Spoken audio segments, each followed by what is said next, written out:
Hello friends, this is Manjinder Kaur and welcome to Open Gyan. और आज हम जो थ्योरी करने जा रहे हैं उसका नाम है Piaget's theory of moral development. Although ये थ्योरी इतनी इंपॉर्टेंट थ्योरी नहीं है, लेकिन जो इससे अगली थ्योरी हम करने वाले हैं that is Kohlberg's theory of moral development. तो वो जो थ्योरी है वो इस पर्टिकुलर थ्योरी की एक्सटेंशन है, इसीलिए इस थ्योरी को पढ़ना बहुत जरूरी है। ये थ्योरी बहुत ही छोटी सी है लेकिन इंटरेस्टिंग थ्योरी है। हम इस थ्योरी को बहुत ही इजी तरीके से और पूरी डिटेल में कवर करेंगे। तो लेट अस स्टार्ट।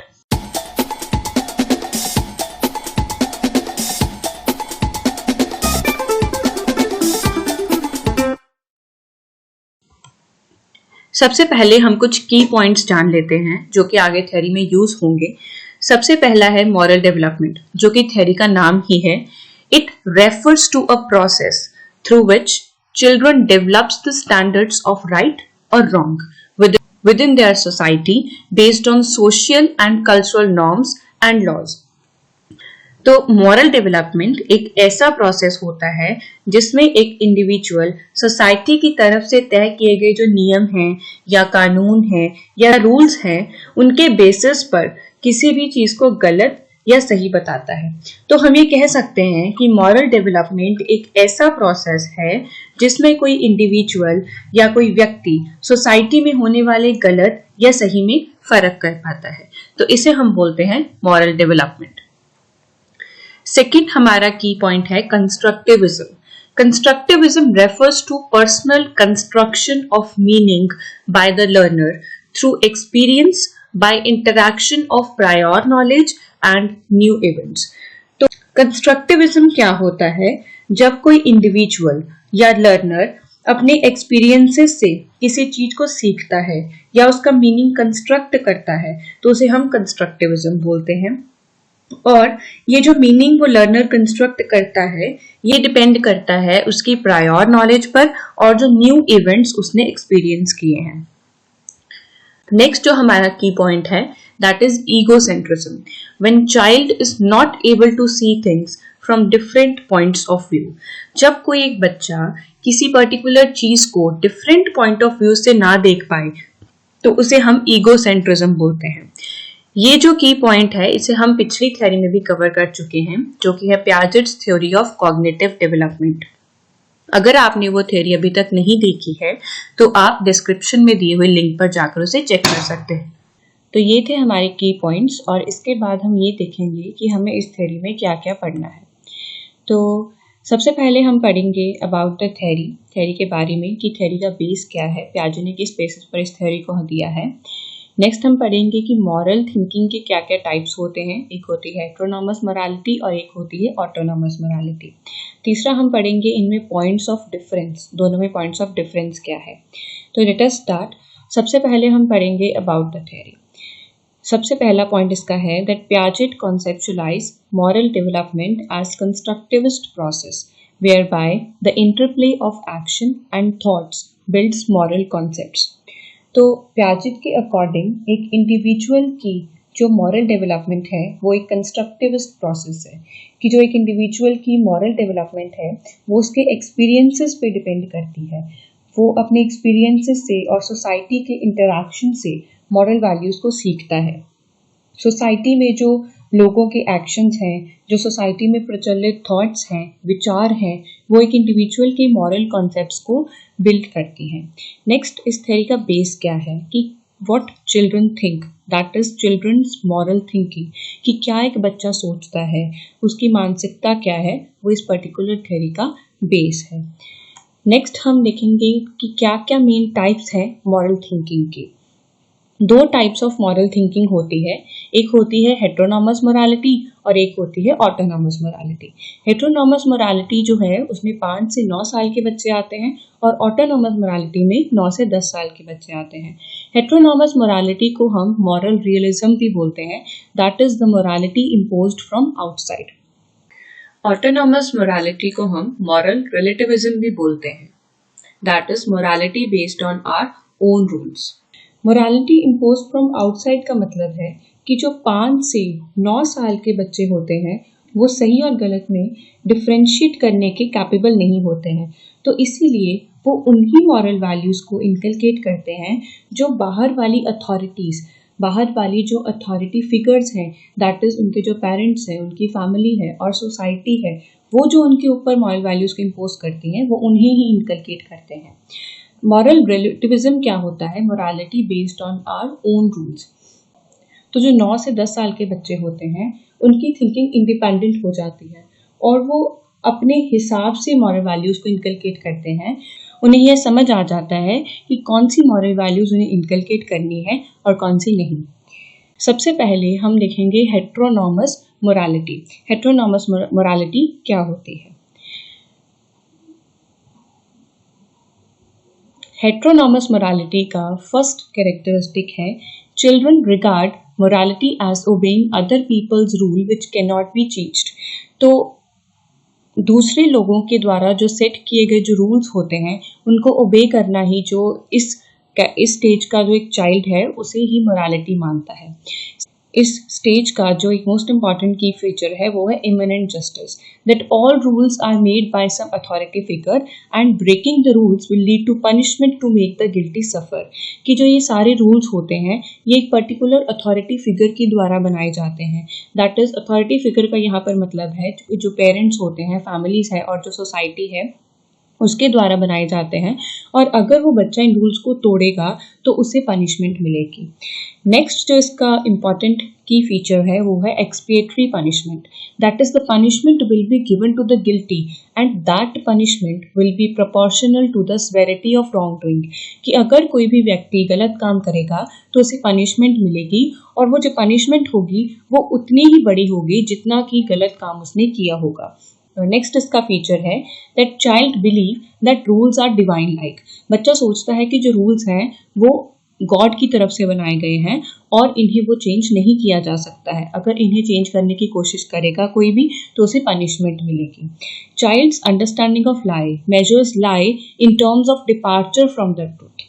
तो वो झूठ को इस तरह से समझता है कि जितना वो झूठ सच्चाई से दूर होगा उतना ही वो झूठ बड़ा होगा। नेक्स्ट फीचर है that behaviour is considered as bad because of its consequences. They don't realise that bad behaviour could also come from good intentions. तो जो 5 से 9 साल का बच्चा है वो किसी भी बिहेवियर को गुड या बैड उसकी कॉन्सिक्वेंसेज के बेसिस पर कैटेगराइज करता है। अगर उसकी कॉन्सिक्वेंसेज, किसी बिहेवियर की कॉन्सिक्वेंसेज अगर गुड हैं तो वो बिहेवियर गुड है, अगर उसकी कॉन्सिक्वेंसेज बैड हैं तो वो बिहेवियर बैड है। उसे इस बात की समझ नहीं होती है इस पर्टिकुलर स्टेज पर कि जो एक जो बिहेवियर है उसका बैड या गुड होना उसकी इंटेंशंस पर डिपेंड करता है। कई बार बिहेवियर बैड हो सकता है लेकिन उसको करने की जो इंटेंशन है वो गुड भी हो सकती है। Although when they grow, they are able to see the difference between an accident and a deliberate action. जैसे जैसे वो बड़े होते हैं, जैसे जैसे उनकी माइंड की डेवलपमेंट होती है, वैसे वैसे वो इस चीज में डिफरेंस देख पाते हैं कि क्या चीज एक एक्सीडेंट है जो कि जानबूझकर की गई है और क्या चीज अपने आप हो गई है। दैट इज कि वो गुड इंटेंशंस और बैड इंटेंशंस में डिफरेंस समझ पाता है। तो मेन फीचर्स ऑफ हेटेरोनॉमस मोरालिटी क्या है? एक तो है इमिनेंट जस्टिस, सेकंड है एक्सपिएटरी पनिशमेंट और है कि वो रूल्स को समझते हैं बच्चे की ये डिवाइन लाइक होते हैं और वो बिहेवियर को कॉन्सिक्वेंसेस के बेसिस पर कैटेगराइज करता है। नेक्स्ट हम देखेंगे ऑटोनॉमस मोरालिटी। तो ऑटोनॉमस मोरालिटी का फर्स्ट फीचर है that child understands at this stage that morality depend upon intentions not on consequences। इस स्टेज तक चाइल्ड को ये समझ में आने लग जाता है कि जो मोरालिटी है वो एक व्यक्ति की इंटेंशंस पर डिपेंड करता है कि वो अच्छी इंटेंशंस हैं या बैड इंटेंशंस हैं, ना कि उसकी कॉन्सिक्वेंसेस पर, ना कि जो उसके बिहेवियर के रिजल्ट पर डिपेंड करता है। Child overcome egocentrism by this age, hence is able to see others' point of view। जो चाइल्ड होता है इस स्टेज तक उसमें ईगोसेंट्रिज्म एंड हो जाती है और इसीलिए वो दूसरे का पॉइंट ऑफ व्यू भी देख पाता है। नेक्स्ट है child's thinking become more adult like, that is more independent and adult like. तो इसमें क्या होता है कि इस स्टेज तक आते आते उसकी माइंड की डेवलपमेंट इतनी हो चुकी होती है कि उसकी जो थिंकिंग है वो और इंडिपेंडेंट हो जाती है और वो इंडिपेंडेंटली ये चूज कर पाता है कि उसे कौन सी मॉरल वैल्यूज को इनकलकेट करना है और कौन सी को नहीं। Child now understand that morality is not universal. उसे ये समझ आने लग जाता है कि जो मोरालिटी है वो यूनिवर्सल नहीं है, कि ये पर्सन की विल पे डिपेंड करता है कि वो कौन सी मॉरल वैल्यूज को इनकलकेट करना चाहता है और कौन सी मॉरल वैल्यूज को नहीं इनकलकेट करना चाहता। दैट इज, ये जरूरी नहीं है कि हर एक पर्सन जो है वो गुड मॉरल वैल्यूज को इनकलकेट करे। Child's views on lie. Now judge lie in terms of betrayal of trust. He understood that all lies are not same. तो इस स्टेज तक उसे ये समझ आने लग जाता है कि जैसे पहले वो समझता था कि जितना कोई भी झूठ सच्चाई से दूर है, जितना दूर है वो उतना ही बड़ा झूठ है, लेकिन इस स्टेज तक आते हुए इसे ये समझ आने लग जाता है कि सभी तरह के झूठ सेम नहीं होते हैं। कुछ ऐसे झूठ होते हैं जिन्हें हम वाइट लाइज बोलते हैं। दैट इज, जो झूठ किसी की भलाई के लिए बोला जाए वो झूठ नहीं होता है। He understands that punishment is given to put the things right rather than making the guilty suffer by punishment. तो उसे इस स्टेज तक ये समझ आने लग जाता है कि जो पनिशमेंट है वो गलत चीज को सही करने के लिए दी जाती है, ना कि किसी गिल्टी को सफर करने के लिए। He now understands that justice in real life is imperfect. पहले वो ये सोचता है कि अगर किसी ने कोई गलत काम किया है तो उसे वैसी ही पनिशमेंट मिलेगी, लेकिन इस स्टेज तक आकर उसे ये समझ आने लग जाता है कि ज़रूरी नहीं है कि जो जिसने गलत काम किया है उसे पनिशमेंट मिले। ऐसा भी हो सकता है कि जिसने गलत काम किया है वो बच कर निकल जाए और जो इनोसेंट है उसे मिल जाए। तो change in the behaviour of child is accounted to child's cognitive development, declining egocentrism, growing importance of peer group. तो ये जो चाइल्ड के बिहेवियर में चेंज आता है ये 3 एस्पेक्ट्स के कारण आता है। सबसे पहला एस्पेक्ट है चाइल्ड्स कॉग्निटिव डेवलपमेंट। चाइल्ड का माइंड डेवलप हो जाता है इस पर्टिकुलर स्टेज तक और उसकी थिंकिंग मोर इंडिपेंडेंट हो जाती है। लेकिन जो एस्पेक्ट उसके बिहेवियर को चेंज करता है दैट इज डिक्लाइनिंग ईगोसेंट्रिज्म। इस स्टेज तक क्या होता है कि child is able to see others point of view, तो इसके कारण जो है उसके बिहेवियर में चेंज आने लग जाता है। Next is the growing importance of peer group. इस स्टेज तक क्या होता है कि उसके जो फ्रेंड सर्कल का इन्फ्लुएंस होता है वो उस पर बढ़ जाता है, जिसके कारण उसके बिहेवियर में चेंज आ जाता है। तो ऑटोनोमस मोरालिटी के मेन फीचर्स क्या हैं कि जो मोरालिटी है और जो बिहेवियर का गुड या बैड होना इंटेंशंस पर डिपेंड करता है, ना कि कॉन्सिक्वेंसेस पर। जब चाइल्ड की जो थिंकिंग है वो मोर इंडिपेंडेंट और मोर अडल्ट लाइक हो जाती है, उसे समझ आने लग जाता है कि punishment is given to put the things right rather than making the guilty suffer, और जो justice in real life imperfect होती है। तो ये थे फीचर्स ऑटोनोमस मोरालिटी के। अब हम देख लेते हैं इन दोनों टाइप्स में क्या क्या डिफरेंस है। So the points of difference between heteronomous morality and the autonomous morality are the following. सबसे पहला है moral realism और moral relativism. Moral realism that is कि जो भी moral values होती हैं वो child पर impose कर दी जाती हैं by some authority figure like उसके parents, उसकी family और उसकी society.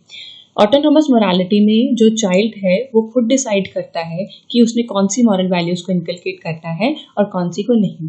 इसमें होता है इमिनेंट जस्टिस और उसमें होता है इम्परफेक्ट जस्टिस। इसमें चाइल्ड ये सोचता है कि जो कोई भी रूल्स हैं वो किसी अथॉरिटी की तरफ से सेट किए गए हैं और अगर कोई भी इन्हें ओबे नहीं करेगा तो उसे पनिशमेंट दी जाएगी।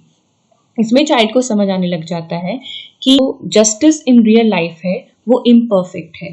दैट मीन्स कि जो व्यक्ति गिल्टी है पनिशमेंट से बच भी सकता है और जो इनोसेंट है उससे भी पनिशमेंट मिल सकती है। इस हेटेरोनोमस मोरालिटी का फीचर है एक्सपिएटरी पनिशमेंट और ऑटोनोमस मोरालिटी का फीचर है punishment to put the things right. Expiatory punishment का मतलब है कि जिस व्यक्ति ने कोई भी चीज गलत की है तो उसे वैसे ही पनिशमेंट मिलेगी जितना गलत उसने काम किया होगा। बच्चा ये समझता है कि पनिशमेंट का मतलब है to make the guilty suffer, और ऑटोनोमस मोरालिटी में उसे ये समझ आने लग जाता है कि जो पनिशमेंट है वो is not given to make the guilty suffer but is given to put the thing right, सही कि गलत को सही करने के लिए पनिशमेंट दी जाती है। इसमें होता है कि जो रूल्स हैं वो उसे चेंज नहीं किया जा सकता है, लेकिन इसमें चाइल्ड को पता लग जाता है कि जो रूल्स हैं वो चेंज किए जा सकते हैं अकॉर्डिंग टू द रिक्वायरमेंट, अगर सब लोग एग्री करें। इसमें जो चाइल्ड बिहेवियर को गुड या बैड कैटेगराइज करता है on the basis of consequences, और इसमें जो है वो बिहेवियर को गुड या बैड कैटेगराइज करता है on the basis of intentions of the person कि वो गुड है या बैड है। तो ये थे हमारे points of difference. Thanks for watching. और अगर आपको ये कंटेंट अच्छा लगा हो तो please like and share the content, और please subscribe to my channel for more updates like this. See you in the next video. Thanks for watching.